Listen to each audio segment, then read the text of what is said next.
Quem não me conhece ainda, eu sou Tabata Binder, chefe de cozinha especializada em alimentação funcional, mas não é de agora não, minha trajetória na cozinha é longa e a minha briga com a balança também.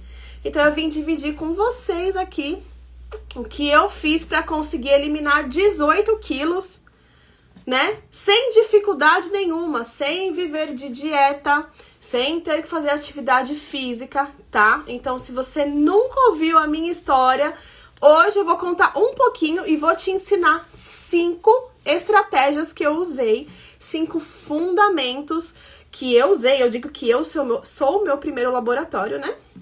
E que os meus alunos do Clube das Fitnesas têm colocado em prática e têm tido grandes resultados. É o seguinte, né? Por anos, sempre gostei de cozinhar, desde pequenininha já colocava a mão na massa, fui estudar gastronomia, fui entender um pouquinho mais de como eu poderia trabalhar com os alimentos, como eu poderia encantar as pessoas através da comida e da gastronomia, que é algo que eu tanto gosto, e fazer isso da minha principal renda, não é mesmo? E aí, eu, desde pequenininha, já tinha aquela paixão por comer e cozinhar, né? E sempre fui gordinha, né? Então, desde pequenininha, uma briga imensa com a balança. Sempre ouvindo a minha família falando que eu tinha que emagrecer. Nunca fui obesa, gente. Sempre tava um pouquinho a mais, assim, sabe? Épocas eu tava mais murchinha, bem definidinha. Épocas um pouquinho mais gordinha, né? E é muito difícil fazer isso pra quem gosta de comer, não é mesmo? Como que a gente faz pra comer aquilo que a gente gosta e não engordar? Como que eu faço, pelo amor de Deus, pra conseguir essa tão sonhada, digamos assim, saúde, perca de peso, através de uma boa alimentação, né? E o melhor de tudo, sabe o que é, gente? É comer tudo isso que eu falo pra vocês de uma forma funcional, que a gente faz o nosso organismo trabalhar ao nosso favor, emagrece e não deixa de comer as coisas que a gente gosta. E eu consegui pegar tudo isso e montar o meu método, que é através da ressignificação alimentar, e é isso que eu vou passar para vocês hoje aqui, né? Como que eu decidi fazer a ressignificação alimentar e o porquê? Bom, gente, eu tive meu restaurante por 5 anos. Que durante esse tempo que eu tinha o meu restaurante aberto, eu comia muito, minha alimentação era péssima, eu comia tudo errado, né? E aí, nesse tempo, eu fui ganhando peso, ganhando muito peso, perdendo saúde, desencadeando alguns problemas de saúde. Olha, que eu tenho certeza que você aí do outro lado vai se identificar com algum. Tenho certeza que você vai se identificar com algum deles, tá? O meu maior problema, minha maior insatisfação, ultimamente, antes de eu fazer essa ressignificação, era ter uma barriga inchada, né? Eu tinha uma constipação muito grande, um volume no estômago que estava me incomodando, e aí com isso veio refluxo, com isso veio a gastrite, com isso veio a enxaqueca. Não tava atenta que poderia ser algo assim, na raiz, que seria a alimentação, né? E aí, começando a estudar, começando a aprofundar um pouquinho mais, eu resolvi que eu ia colocar em prática tudo aquilo que eu estava estudando, né? Que eu queria ver aquilo realmente funcionar em mim. E quando eu cheguei a essa conclusão, eu estava pesando exatos 92 quilos naquela época, né? 92 quilos é muita coisa, gente. Eu só tenho apenas 35 anos, 1,66 m. Acredito que isso, certo? Então, assim, já tem um biotipo um pouco mais volumoso, né? Então eu falei, meu Deus do céu, se eu não resolver isso agora, se eu não começar a resolver isso agora, lá na frente eu vou ter um problema, né? E aí comecei a estudar, entrei de cabeça na alimentação funcional e comecei a colocar em prática e entender, meu Deus do céu, o que eu tô comendo? Eu preciso parar de comer, onde que eu tenho que mexer? E estudando um pouquinho mais a fundo, eu fui entender que o que eu precisava mudar realmente, primeira coisa, era a questão do leite, que pra mim, assim, eu não tinha noção que toda vez que eu consumia leite, eu sentia minha barriga inchada, eu sentia uma azia.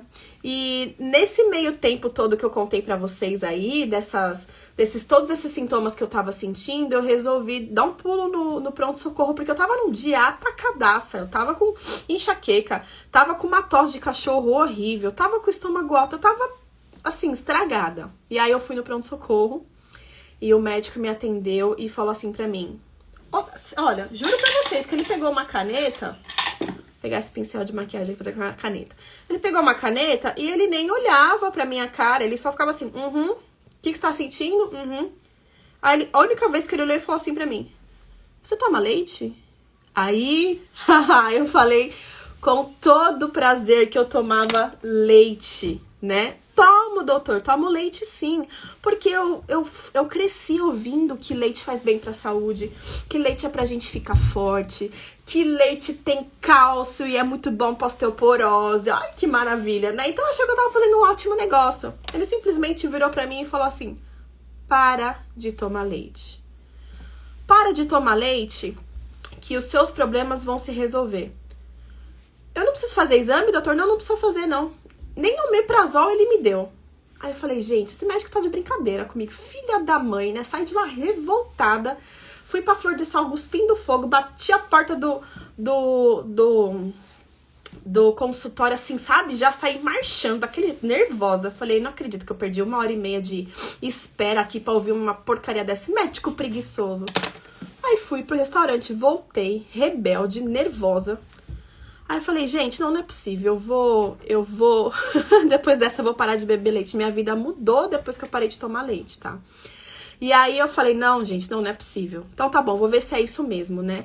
E aí comecei a dar uma diminuidinha, mas a questão, gente, não era um copo de leite. Eu tomava vitamina de frutas com leite, eu tomava café com leite, gostava de fazer um toddyzinho batidinho no calor e no frio um chocolatezinho quente, né? Gostava de comer muitas coisas com derivado de leite, né? Então, requeijão, queijo. Ixi, tudo que eu pedi era com queijo, com 4 queijos. Era um monte de queijo, né? E aí eu falei, não, já que eu tive que ir, eu vou começar a diminuir. E aí, nesse meio tempo, eu já estava estudando, né? Já estava aprofundando aí na gastronomia funcional. Eu falei, eu vou provar se vai funcionar comigo. Gente, foi uma loucura isso. Quando eu comecei a diminuir. Aí eu fui desinchando. Aí eu fui melhorando. Aí as coisas foram diminuindo. Os sintomas foram diminuindo. Aí eu comecei a pesquisar um pouquinho mais, né? Fui aprofundando, porque já comecei a dar uma afinadinha. Passei no nutrólogo. Ele me deu um monte de coisa lá. Suplemento e tal. Me deu uma dietinha. E eu sou rebelde com dieta. Eu não sei se você aí do outro lado é rebelde com dieta, mas se você for, escreve aqui nos comentários pra mim. Eu já fiz dieta a vida toda, odeio dieta na porta da geladeira. E aí, olha só, peguei lá, abaixei o aplicativo da dieta e comecei a olhar. Falei, não, gente, eu não mereço isso, não é possível. Eu não vou ficar seguindo o aplicativo de dieta, gente. Os nutricionistas que me perdoem são maravilhosos, mas não serve pra mim. Falei, não, gente, eu preciso continuar nessa linha, né? E aí comecei a estudar sobre glúten. Aí falei, glúten tem tudo, eu não vou poder comer nada. E não é assim, calma. Não se rebela aí do outro lado. Deixa eu falar um pouquinho mais pra você como que funciona isso. Não vai achar que você vai precisar parar de comer um monte de coisa, que eu como de tudo. E se vocês olharem no meu Instagram, eu posto toda hora, só que de uma forma ressignificada. Inclusive o leite eu tomo também, de uma forma ressignificada. E aí, eu comecei a estudar sobre o glúten e entender que o glúten não foi feito pra gente digerir. Ele é a proteína do trigo, tá? Eu já ouvi assim, ó. Ai, Tabata, mas trigo é desde a época de Jesus. É um cereal. Eu sei que o trigo é um cereal ancestral. Ele é muito antigo, muito utilizado na alimentação. Mas hoje ele foi geneticamente modificado e muito modificado. O trigo de hoje não tem nada a ver com o trigo de antigamente, né? Pois bem, o glúten, ele não foi feito para o nosso organismo absorver. Então, quando a gente consome qualquer coisa que tem glúten, adivinha o que acontece? Para na parede do intestino. Ele vira uma cola, tipo uma colinha tenaz, assim, grudadinha no seu intestino. E aí, o que acontece? Ele não absorve, né? Então, ele começa a inflamar, ele causa uma inflamação no nosso corpo. Inflamação gera o quê, gente? Retenção de líquido. Inflamação gera o quê? Peso, aumenta o nosso peso, né? Não só a inflamação. Mas assim, o glúten, ele retém líquido, ele causa inflamação, você acaba engordando, tá? Eu falei, eu vou diminuir esse tal desse glúten pra ver o que dá, né? Já que eu já tirei bastante o leite, né? Não tinha eliminado, mas já tinha diminuído bem. E tinha visto o resultado, então eu comecei a mexer no glúten. E aí, pãozinho todo dia no café da manhã, né? À tardezinha batia aquela fominha, eu já tava no restaurante mesmo, era um pedacinho de banoffee, era um briochezinho, à noite eu saía só o pó da rabiola, passava no Mac e comprava um lanchinho. Olha só, gente, como que tava a minha vida, né? Final de semana era uma pizzinha. Eu falei, não, então já que é pra fazer, vamos fazer mesmo. E aí, realmente, gente, eu comecei. De manhã, eu comecei a comer tapioca, comecei a comer pão de queijo de frigideira, comecei a consumir mais proteínas e gorduras boas, tá? E aprendi a ter um café da manhã de rainha mesmo, né? Meu café da manhã tem café, tem ovos, tem fruta, tem cereal, tem gordura boa, tá? E hoje eu fico muito satisfeita com o meu café da manhã. Não tem essa de 2 fatiazinhas de pão integral com queijinho branco, querida. Não! Deixa eu te falar uma coisa, pão integral é a mesma porcaria do pão branco e do pão francês. Dá uma lidinha no rótulo pra você ver. Além de ele ter glúten, ele tem açúcar, ele tem mais um monte de coisas industrializadas que não fazem bem à nossa saúde. Então, eu comecei nessas pequenas mudanças.